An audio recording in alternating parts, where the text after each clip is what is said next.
অবৈধভাবে সাগরপথে মালয়েশিয়া গিয়ে কক্সবাজারের হাজারো স্বপ্নবাজ তরুণ এখন দেশটির কারাগারে বন্দী। পরিবারের স্বপ্ন পূরণ তো দূরে থাক, সঠিক কাগজ না থাকায় তাদের পরিচয়ও প্রমাণ করতে পারছেন না স্বজনরা। এমনকি সাজার মেয়াদ শেষ হলেও অনেকে 11 বছর ধরে পড়ে আছেন মালয়েশিয়ার জেলে।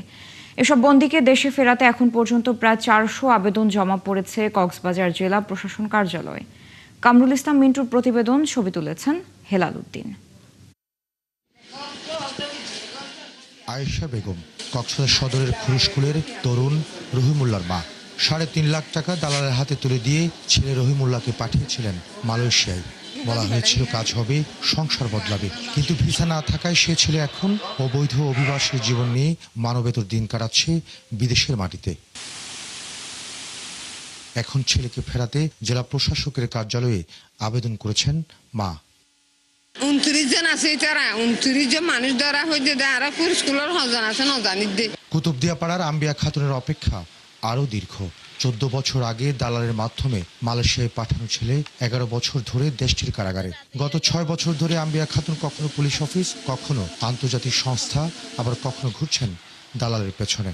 14 বছর হওয়া না বাপনে কিয় নাই, হাই মাও আছে যার বাবা নাই, 2 লাখের উপর রইয়া হনটাই না বাবু আনি না পারে। শুধু আয়েশা আম্বিয়া নন, কক্সবাজার সদর, টেকনাফ, উখিয়া, মহেশখালী সহ পুরো উপকূল জুড়ে এমন হাজারো পরিবার রয়েছে যাদের স্বজনরা অবৈধভাবে সাগরপথে মালয়েশিয়া গিয়ে নিখোঁজ কিংবা কারাগারে বন্দী। অনেকের সাজার মেয়াদ শেষ হয়েছে বহু আগে, কিন্তু ট্রাভেল ডকুমেন্টস, পরিচয় যাচাই ও কূটনৈতিক জটিলতায় তারা দেশে ফিরতে পারছেন না। অবৈধ বসে গেছিল, আমার আসার জন্য আসতে চেষ্টা করতে আর কি। জন্ম নিবন্ধন করা হয়েছে, আর পৌরসভা যা হয়েছে, সাইন লওয়া হয়েছে, আর উপজেলা যা হয়েছে, কোর্টত যা হয়েছে, এ সমস্ত বকাত লওয়া হয়েছে দিরিয়া। জেলা প্রশাসনের প্রবাসী কল্যাণ শাখা বলছে, মালয়েশিয়া থেকে দেশে ফেরার আবেদন অস্বাভাবিকভাবে বেড়েছে, যাদের বড় একটি অংশ কক্সবাজার উপকূলের বাসিন্দা। এখানে যদি কেউ আবেদন করে, আমরা এটা হয়তো সকালে ফেলে বিকেলের মধ্যে আমরা যেখানে যাওয়ার ওখানে পাঠাই দিই, ডিএসবি কিংবা উপজেলা পাঠাই দিই।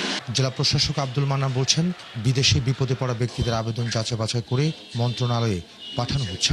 তাদের নাগরিকত্ব নিশ্চিত হওয়ার জন্য আমাদের কাছে যে তথ্যপত্র চাওয়া হয়, এবং আমরা যত দ্রুত সম্ভব এটা স্থানীয় পর্যায়ে বিধিমালা বা নীতিমালা অনুসারে তদন্ত করে আমরা তাদের নাগরিকত্ব সঠিকতা আমরা জানিয়ে দিই। এখন পর্যন্ত কক্সবাজারে অবৈধভাবে সাগরপথে মালয়েশিয়া যাওয়া প্রায় 400 জনকে দেশে ফিরিয়ে আনতে আবেদন করেছেন স্বজনরা। কামরুল ইসলাম মিন্টু, 71, কক্সবাজার।